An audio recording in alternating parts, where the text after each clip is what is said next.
Bayangkan seorang pejabat non-militer, non-politik, namun memiliki kuasa untuk memindahkan triliunan rupiah hanya dengan satu keputusan.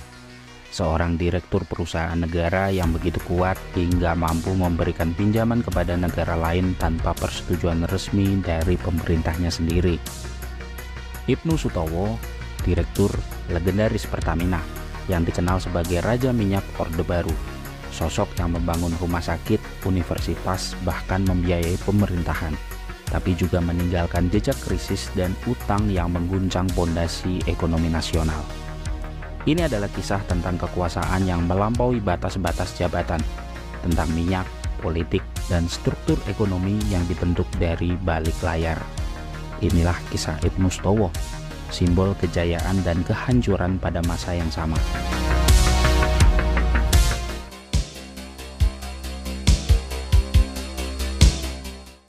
Ibnu Sutowo nama yang mungkin terdengar asing bagi generasi hari ini, tapi pada masanya ia adalah raksasa. Ia lahir pada tanggal 23 September tahun 1914 di Boyolali, Jawa Tengah. Sebuah wilayah agraris yang jauh dari hiruk-pikuk kekuasaan kolonial di Batavia. Tapi dari tanah sederhana itulah lahir seorang yang kelak akan memegang kendali atas kekayaan terbesar Indonesia, minyak bumi. Ia bukan berasal dari kalangan bangsawan atau elit bumi putra, namun dari keluarga biasa yang menaruh harapan besar pada pendidikan. Ibnu lahir di masa Hindia Belanda, sebuah era kolonial yang membatasi akses pendidikan dan karir bagi pribumi. Dan di era di mana akses pendidikan tinggi adalah kemewahan langka bagi pribumi, Ibnu muda menantang arus. Sejak remaja, ia sudah menunjukkan ketekunan luar biasa dalam belajar. Ia diterima di Netherlands Indies Arts School atau NIAS, Sekolah Kedokteran untuk Bumi Putra di Batavia, sekarang Jakarta. Sekolah ini bukan sembarang institusi. Di sanalah bibit-bibit elit intelektual pribumi masa depan dibentuk dalam tekanan sistem kolonial yang ketat. Dan di sanalah ia mengasah kedisiplinan. Masuk ke NIAS adalah satu hal, bertahan dan lulus dari sana adalah cerita lain. Ibnu tidak hanya berhasil menyelesaikan pendidikan kedokterannya, tapi juga dikenal sebagai pribadi yang disiplin, teliti, dan memiliki kemampuan memimpin. Kualitas inilah yang kelak membuatnya lebih dari sekedar dokter. Ketika Jepang menduduki Hindia Belanda pada tahun 1942, Ibnu seperti banyak kaum terpelajar Indonesia lainnya menghadapi dilema, bekerja sama, berdiam diri, atau melawan. Ia memilih bergabung dengan PETA, yaitu Pembela Tanah Air, organisasi militer bentukan Jepang yang ironisnya menjadi cikal bakal TNI. Namun Ibnu bukan prajurit biasa, ia bertugas sebagai dokter militer. Orang yang menyembuhkan, bukan membunuh. Di saat banyak orang ingin jadi pahlawan dengan senapan, Ibnu memilih menyelamatkan nyawa di belakang garis tembak. Ia tidak berada di garis depan membawa senapan, melainkan berada di belakang, menjaga pasokan medis, menyelamatkan nyawa, dan mengatur logistik kesehatan. Tapi jangan salah, dari posisi itulah ia mulai memahami struktur kekuasaan. Dan dari sanalah ia melihat kekuatan logistik, pentingnya rantai pasokan, dan bagaimana perang dimenangkan bukan hanya di medan tempur, tapi juga di meja perencanaan. Sebagai dokter PETA, ia tidak hanya menyembuhkan luka para prajurit, ia juga belajar satu pelajaran penting.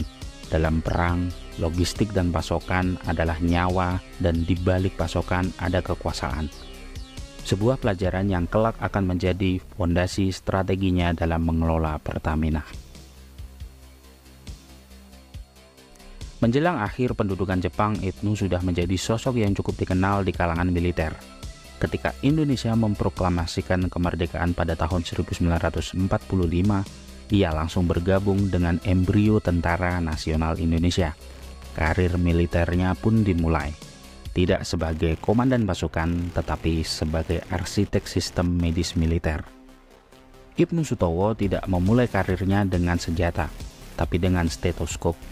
Namun dalam sistem yang sedang tumbuh dan mencari bentuk, siapapun yang bisa membangun sistem akan menjadi pilar. Dan Ibnu secara perlahan menjadi salah satu pilar penting di tubuh militer Indonesia yang baru lahir.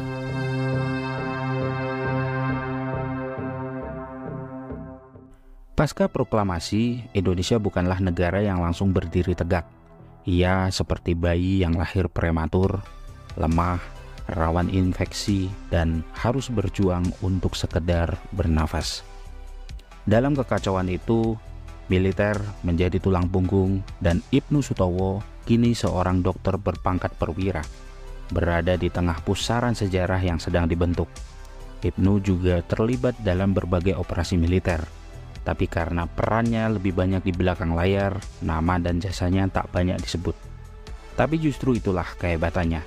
Ia besar tanpa sorotan, ia membangun kekuatan dari balik panggung. Dengan kredibilitas yang ia miliki, Ibnu lalu ditugaskan untuk membentuk sistem kesehatan militer.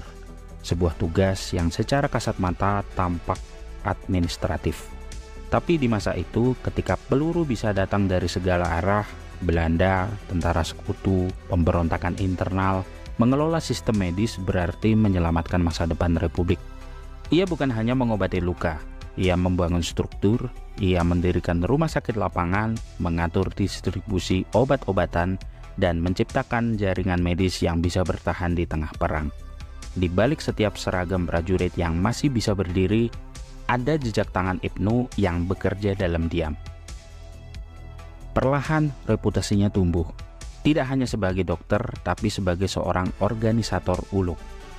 Ketika Perang Revolusi selesai dan Indonesia memasuki masa pembangunan awal, Ibnu tidak kembali ke dunia kedokteran sipil. Ia tetap bertahan di militer, namun dengan visi yang lebih luas, membangun kekuatan negara dari sektor yang lebih sunyi, kesehatan dan logistik. Pada tahun 1950-an, ia dipercaya untuk memimpin Dinas Kesehatan Angkatan Darat, dan dari sanalah jalannya menuju lingkaran kekuasaan semakin terbuka. Ia mulai dekat dengan para jenderal besar, termasuk Jenderal A.H. Nasution, tokoh militer sentral di era awal Republik, dan Soeharto, yang kelak akan menjadi Presiden Republik Indonesia. Ibnu tahu bahwa dalam politik Indonesia, jalur menuju kekuasaan bukan selalu lewat podium, tapi lewat meja rapat.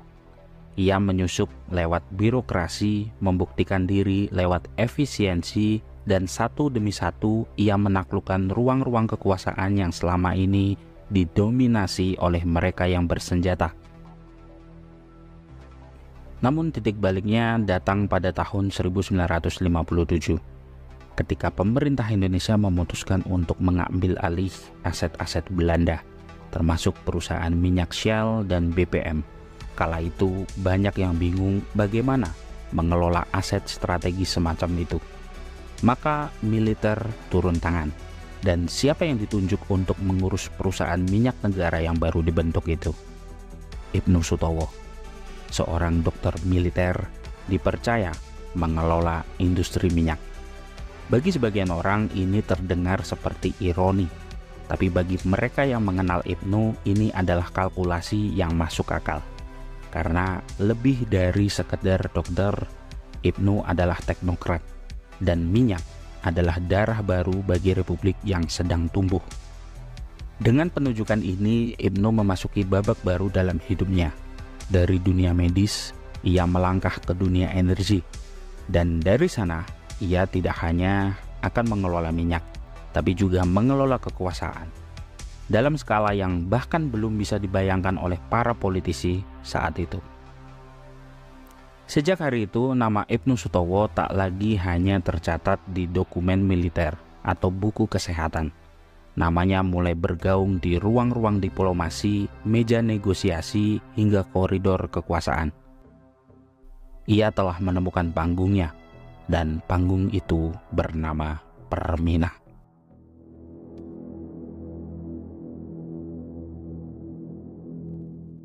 Tahun 1957 adalah momen sakral dalam sejarah ekonomi Indonesia, ketika perusahaan-perusahaan Belanda ditarik paksa dari negeri ini. Negara muda itu mendadak diwarisi kekayaan luar biasa, ladang minyak, jaringan pipa, pelabuhan, dan kilang. Namun ada satu masalah, kita tidak tahu cara mengelolanya. Dan di tengah kekacauan itu, satu nama maju ke depan, bukan ekonom, bukan insinyur, tapi seorang dokter militer bernama Ibnu Sutowo. Permina, singkatan dari Perusahaan Minyak Nasional, lahir sebagai simbol kedaulatan. Tapi di balik nama besar itu, sebenarnya yang terjadi adalah pertaruhan besar. Mengelola perusahaan energi bukan hanya soal produksi, tapi soal diplomasi, teknologi, dan tentu saja politik tingkat tinggi. Ibnu Sutowo yang kala itu menjabat sebagai Kepala Dinas Kesehatan TNI Angkatan Darat diberikan tanggung jawab ganda. Tetap sebagai perwira tinggi militer, namun kini juga menjabat sebagai Direktur Utama Permina. Ini bukanlah promosi biasa, ini adalah suatu penobatan. Bagi Ibnu, ini adalah momen transfigurasi dari dokter menjadi birokrat energi, dari pelayan kesehatan menjadi pengatur kekayaan negara, dari jenderal medis menjadi raja minyak. Di bawah kendalinya, Permina tidak hanya bertahan, ia berkembang, dan Ibnu mendatangkan tenaga ahli asing, modernisasi peralatan, dan yang paling revolusioner adalah menjalin kerjasama dengan perusahaan luar negeri tanpa terlalu bergantung pada Belanda ataupun Amerika. Salah satunya adalah perusahaan Jepang dan Jerman yang dia rekrut melalui diplomasi ala militer, cepat, to the point, dan penuh tekanan. Sementara politisi sibuk berdebat di parlemen tentang ideologi, Ibnu sudah bernegosiasi di Singapura dan Tokyo, mengamankan mesin, insinyur, dan teknologi. Dalam sunyi, ia menegaskan satu hal, minyak adalah darah negara, dan dirinya adalah jantung yang memompanya. Pada tahun 1968, Permina bergabung dengan Pertamin, perusahaan minyak milik Angkatan Darat, dan lahirlah Pertamina, seperti yang kita kenal pada hari ini. Disinilah Ibnu menjelma menjadi sosok yang lebih dari sekedar direktur. Ia membangun kantor-kantor cabang di luar negeri, mengembangkan proyek-proyek infrastruktur energi besar-besaran, bahkan membeli pesawat terbang untuk keperluan perusahaan. Di bawah Sutowo, Pertamina bukan sekedar BUMN. Ia menjadi negara dalam negara, dengan anggaran sendiri, aturan sendiri, hingga jaringan diplomasi sendiri. Di beberapa negara, nama Pertamina lebih dikenal daripada nama Indonesia itu sendiri. Bahkan Presiden Soeharto yang mulai mengkonsolidasikan kekuasaan lewat Orde Barunya pun tahu bahwa Ibnu adalah aset. Ia bukan hanya pengelola minyak, tapi juga penyandang dana pembangunan. Lewat Ibnu dan Pertamina, Soeharto membiayai banyak proyek strategis, jalan raya, jembatan, bahkan sebagian pembangunan militer. Namun seperti semua kerajaan besar, bayang-bayang pun mulai tumbuh. Di balik megahnya Pertamina, perlahan muncul desas-desus, hutang yang membengkak, gaya hidup mewah, hingga proyek-proyek fiktif. Tapi saat itu suara-suara sumbang itu ditelan oleh kemegahan Pertamina itu sendiri. Ketika seseorang berdiri terlalu dekat dengan matahari, tubuhnya akan memantulkan bayangan yang sangat panjang. Begitu pula yang terjadi dengan Ibnu Sutowo. Di balik sinar emas ladang minyak, bayang-bayang itu mulai tumbuh diam-diam, menunggu waktu yang tepat untuk membalas.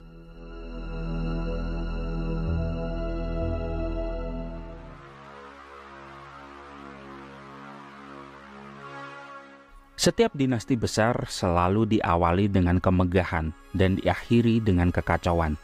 Sebesar apapun bangunan kekuasaan yang dibangun, jika pondasinya adalah hutang dan ambisi, maka ia akan retak bukan oleh musuh dari luar, tapi oleh beban dari dalam. Itulah yang terjadi pada kerajaan minyak Ibnu Sutowo. Pada pertengahan dekade 1970-an, Pertamina telah menjelma menjadi raksasa industri yang sulit ditandingi. Di bawah tangan besi Ibnu, Pertamina tidak hanya menjelajahi perut bumi, tapi juga menjelajahi langit. Perusahaan ini memiliki kilang, pelabuhan, armada kapal tanker, bahkan pesawat jet pribadi. Anggaran mereka jauh lebih besar dari kementerian manapun. Bahkan dalam beberapa aspek lebih kaya dari negara itu sendiri. Namun di balik kemegahan itu ada sebuah lubang hitam yang terus membesar, yaitu hutang. Hutang Pertamina yang pada awalnya digunakan untuk ekspansi dan modernisasi perlahan berubah menjadi alat untuk membiayai gaya hidup elit, proyek-proyek mercusuar yang tak menghasilkan, dan yang lebih berbahaya adalah korupsi berjamaah yang tersembunyi di balik kepatuhan struktural. Bukan hanya sekedar salah kelola, ini adalah pesta besar yang ditutup tirai tebal birokrasi. Di dalamnya, para elit berjoget di atas laporan keuangan palsu, menari dengan angka-angka yang direkayasa dan berdansa dengan investor asing yang tak sadar sedang memasukkan uang mereka ke dalam lubang tak berdasar. Tahun 1975 menjadi titik kulminasi dari semuanya. Ketika dunia diguncang oleh krisis minyak dan harga minyak tiba-tiba turun tajam, Pertamina tak mampu menahan gempuran utang yang terus menumpuk. Dari luar terlihat kokoh, namun di dalam pondasinya mulai keropos. Kreditur asing mulai menagih, bank-bank internasional mencium bau busuk neraca keuangan Pertamina. Dan di tengah badai itulah muncul angka yang membuat seluruh negeri terkejut. Hutang Pertamina mencapai lebih dari 10 miliar dolar Amerika Serikat.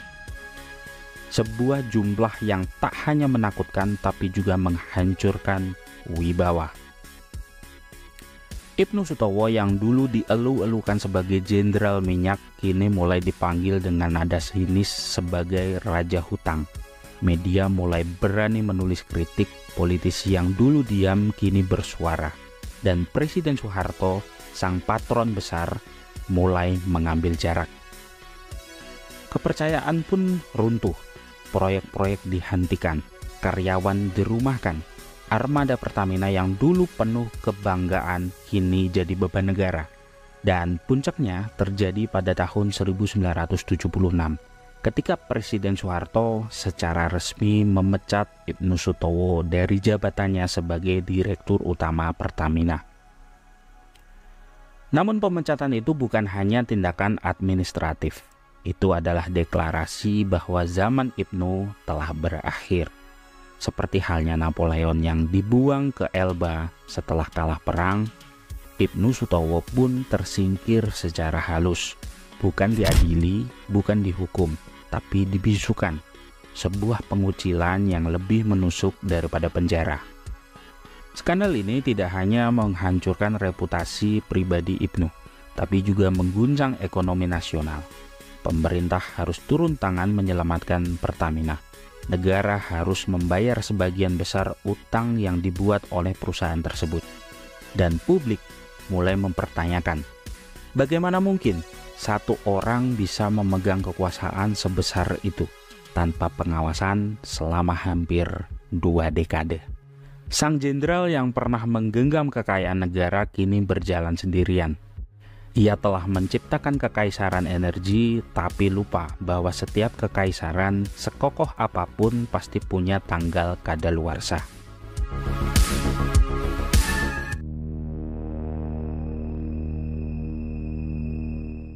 Warisan bukan selalu tentang emas yang diwariskan dari tangan ke tangan. Terkadang warisan hadir dalam bentuk luka sejarah yang tak pernah sembuh, jejak yang tertinggal di institusi, dan nama yang bergaung dalam ruang rapat meski sang empunya telah lama dilengsarkan. Ibnu Sutowo mungkin telah jatuh, namun bayang-bayangnya tetap membentang panjang dalam sejarah ekonomi dan politik Indonesia. Seperti matahari tenggelam yang masih menyisakan cahaya jingga di langit.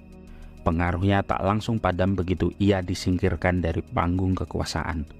Justru setelah kepergiannya, publik mulai benar-benar menelusuri seberapa dalam jejak yang ia tinggalkan. Satu hal yang tak bisa dipungkiri, dialah arsitek utama kebangkitan Pertamina. Sebelum tangan Ibnu mengatur segala hal yang berbau tentang perusahaan tersebut. Pertamina hanyalah entitas kecil yang tersendat, minim modal, miskin teknologi, dan menjadi subordinat dari perusahaan minyak asing. Ibnu merombak semuanya. Ia mengubah mentalitas BUMN itu dari sekedar perusahaan menjadi kerajaan. Ia membentuk struktur yang otonom dengan dirinya sebagai raja absolut dan anak buahnya sebagai bangsawan energi. Namun disinilah letak paradoksnya. Apa yang ia bangun dengan satu tangan, ia hancurkan perlahan dengan tangan lainnya. Pertamina yang megah ternyata berdiri atas pondasi yang rapuh. Hutang luar negeri, keputusan sepihak, dan pengawasan yang nihil. Dan ketika badai datang, raksasa itu tidak punya kaki untuk berdiri. Ibnu Sutowo bukan hanya menciptakan sistem birokrasi baru, tapi juga budaya baru, budaya absolutisme dalam pengelolaan negara. Suatu model di mana transparansi dianggap menghambat dan akuntabilitas adalah gangguan. Di sisi lain, ia juga membuka jalan bagi munculnya kompleks industri militer ekonomi di Indonesia. Bukan hanya sekedar tentara yang turun ke medan tempur, tapi juga tentara yang mengelola bisnis, memegang saham, dan bermain di pasar. Fenomena ini kelak menjadi ladang subur bagi oligarki militer yang bercokol hingga hari ini. Bagi sebagian orang, terutama generasi lama dan mantan elit Orde Baru, Ibnu tetaplah tokoh besar. Seorang visioner yang berani melawan dominasi asing, memperjuangkan kedaulatan energi nasional, dan menanam benih keberanian dalam birokrasi Indonesia. Ia disebut sebagai pionir nasionalisasi sektor strategis. Namun bagi lainnya, terutama generasi reformasi dan akademisi pasca Orba, nama Ibnu adalah simbol korupsi sistemik, kegagalan transparansi, dan kekuasaan yang terlalu terkonsentrasi pada satu individu. Ia adalah pengingat kelam bahwa absolutisme meski dibungkus dengan semangat nasionalisme tetaplah racun yang lambat membunuh. Nama Ibnu Sutowo kini seperti pedang bermata dua. Di satu sisi dikenang sebagai bapak pembangunan energi, di sisi lain dicatat sebagai pelopor utang negara yang menggila. Sebuah ironi sejarah yang terus diperdebatkan, bahkan hingga dekade keempat setelah kejatuhannya. Dan mungkin inilah pelajaran terbesar dari kisah Ibnu Sutowo, bahwa kekuasaan tanpa pengawasan akan selalu menciptakan lubang dalam sejarah, bahwa ambisi besar membutuhkan penyeimbang yang besar pula, dan bahwa setiap tokoh besar sehebat apapun tetap manusia biasa, dengan sisi terang dan gelap yang saling berkejaran. Ia telah pergi, tapi jejaknya tidak pernah benar-benar menghilang. Ia telah dilengsarkan, tapi namanya tetap menjadi bab penting dalam buku sejarah negeri ini. Bukan karena ia suci, tapi karena ia kompleks. Dan dari kompleksitas itulah kita belajar untuk tidak mengulang kesalahan yang sama.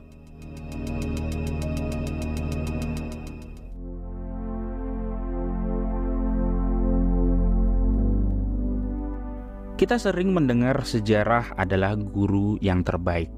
Namun sejarah tidak hanya memberikan kita pelajaran tentang kemenangan dan kejayaan, tapi juga tentang kegagalan, kejatuhan, dan kebangkitan dari debu yang kita tinggalkan. Ibnu Sutowo adalah bagian dari sejarah Indonesia yang tak bisa dilupakan, meski perannya penuh dengan kontroversi dan pertanyaan yang tak terjawab. Pada akhirnya, Ibnu Sutowo bukan hanya seorang jenderal minyak atau pengusaha besar. Ia adalah simbol dari zaman yang penuh dengan ketegangan, sebuah era yang berjalan cepat menuju modernitas, namun tak siap menanggung beban yang dibawa oleh ambisi dan kekuasaan. Dalam setiap langkahnya yang penuh resiko, Ibnu menunjukkan pada kita bahwa keberhasilan tanpa pengawasan hanya akan melahirkan kehancuran yang lebih besar. Seperti halnya sebuah roda yang berputar, tak ada yang abadi. Seperti halnya bangunan besar yang dibangun di atas pasir, kekuasaan yang tampaknya kokoh pun bisa runtuh. Ibnu Sutowo jatuh, namun warisannya tetap hidup. Dalam pelajaran yang diambil dari kesalahannya, dalam tata kelola negara, dan dalam keberanian untuk menghadapi tantangan besar. Dan meskipun cerita tentangnya telah berakhir, kita sebagai bangsa harus terus berjalan, memahami betapa berbahayanya apabila kekuasaan terlalu terkonsentrasi pada satu individu, dan betapa pentingnya transparansi serta akuntabilitas dalam mengelola sumber daya bangsa.